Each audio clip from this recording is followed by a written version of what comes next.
So, hello guys! So, this is me again, Janice Vlog. So, for today's video is, gagawa ako ng tutorial about kung paano ba tayo maglagay ng payment method in Google AdSense para ma-withdraw natin yung ating sahod kay YT or kay YouTube. Okay? So, ngayon nga is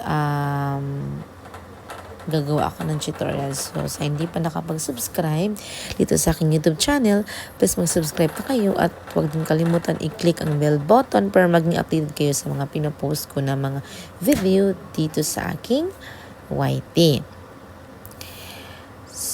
At guys, tapusin nyo ang video na ito para malaman nyo ang mga steps kung paano ba mag-add ng payment method dito kay Google AdSense. So, let's start guys. So, ayan guys, ang nakikita nyo dito sa aking screen is my YouTube earnings na ako na $92.03. So, ngayon nga is gagawa tayo mag-a-add tayo ng payment method para pag naging $100 na po yan, is ma-withdraw na po natin siya.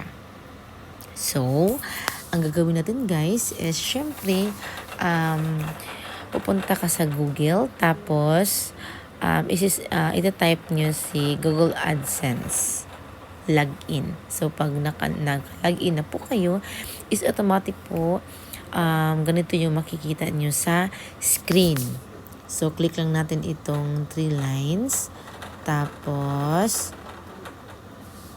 dito sa my payments. So, i-click natin itong payment info. Ayan. So, guys, take note po guys na itong YouTube info natin is kailangan yung maklik natin is itong si YouTube Philippines US dollar.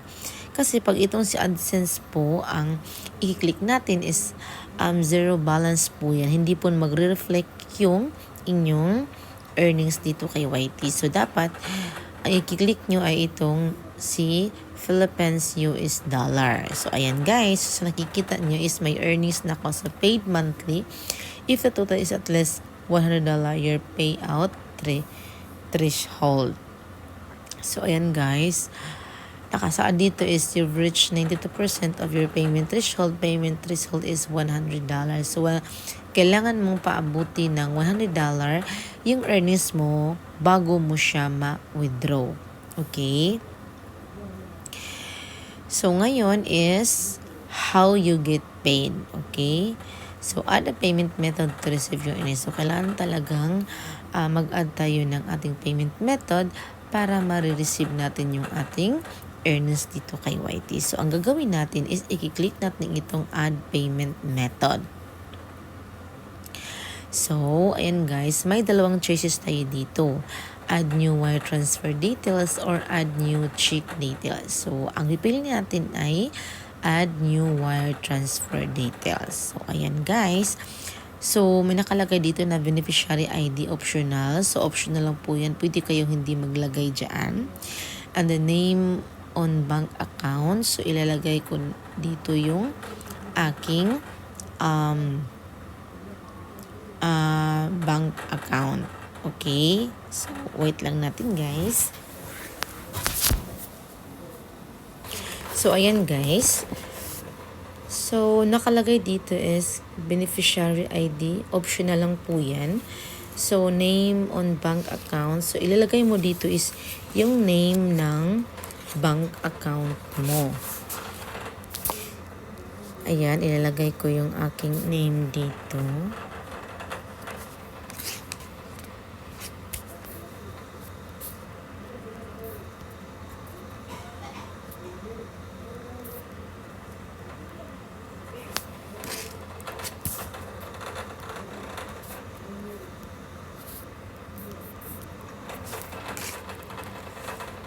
Tapos is, ilalagay mo din dito yung bank name mo. So, ilalagay mo dito is yung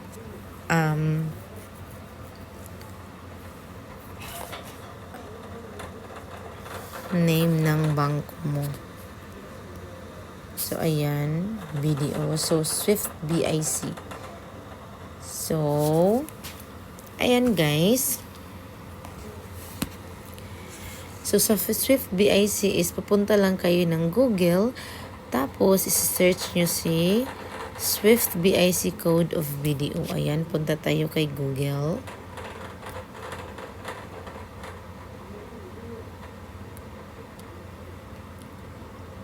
Ayan, dito.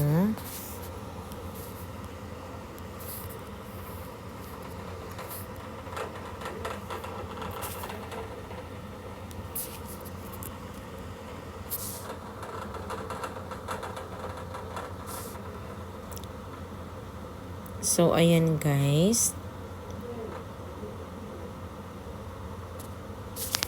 So, nakalagay dito is, pipiliin natin is itong si 11 character. Ayan, copy lang natin yan.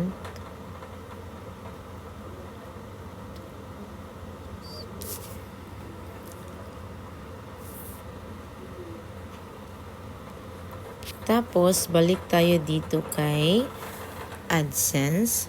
Ayan, nakalagay dito guys. Babasahin natin yan. So, a Swift BIC, often just called BIC, is an 8 or 11 character identification code for a particular bank. So, what it looks like?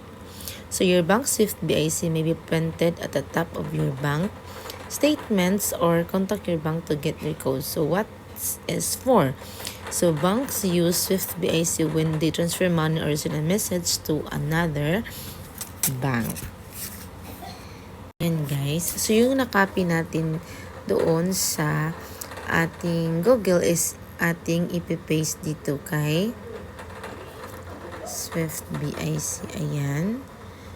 So, kailangan 11 characters po siya. So, 2, 4, 6, 8, 10, 11. So, yung account number. So, yung account number is kailangan ilagay nyo dito yung account number nyo sa inyong yung bank account number. 0, 04.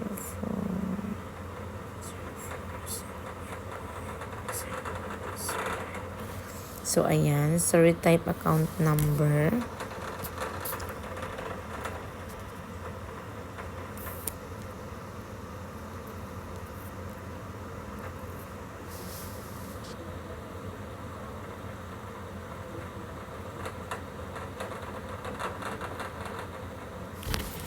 So, ayan guys.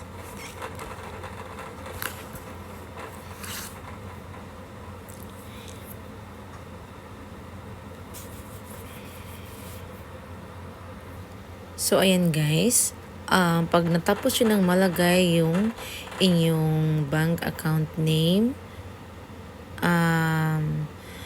bank name, Swift BIC, account number, retype yung account number. Tapos, pag na-okay na po siya is, pwede mo nyo nang i-save itong inyong payment info. Okay, so, i-check lang natin guys. I-check ko lang po kung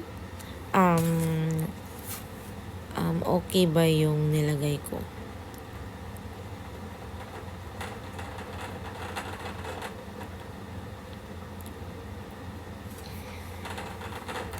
So, pwede na po natin siyang i-save, guys.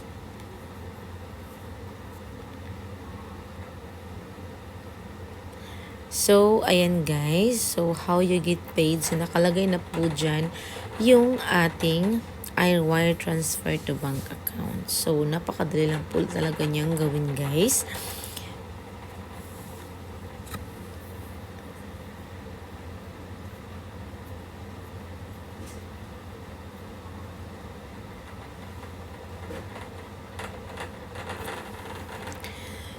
So, ayan guys, balik tayo dito sa ating home.